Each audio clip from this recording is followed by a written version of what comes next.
belly up, pass. Just to present you with a focused opportunity for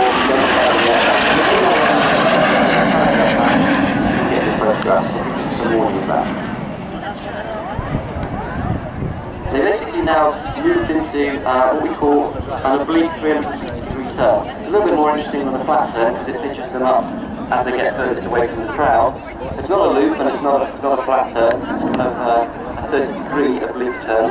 And they're coming back down towards the crowd, they'll pass in front of you, and then they'll head out on the 45-degree line away from you on the right-hand side, and we'll see them repositioning to come back in for the next set of maneuvers.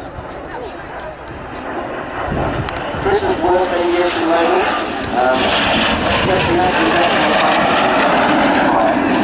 Hydraulic failure caused by a little engine fire, and then the tailplane seized, and the aircraft pitched up violently. And he and Rio had to jump out. So he has joined the Martin Baker Club, and I'm sure he's got himself tied, and I'm sure he hopes not to ever have to do that again.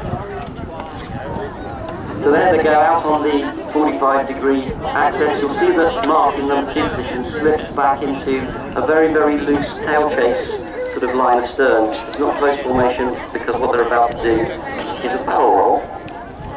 And we call it a line of stern tail chase barrel roll.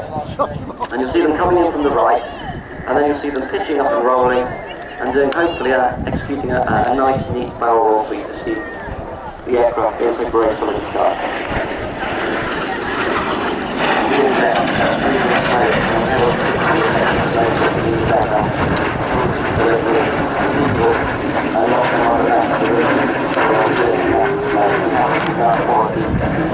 But you're still on the environmentally sound space now, like the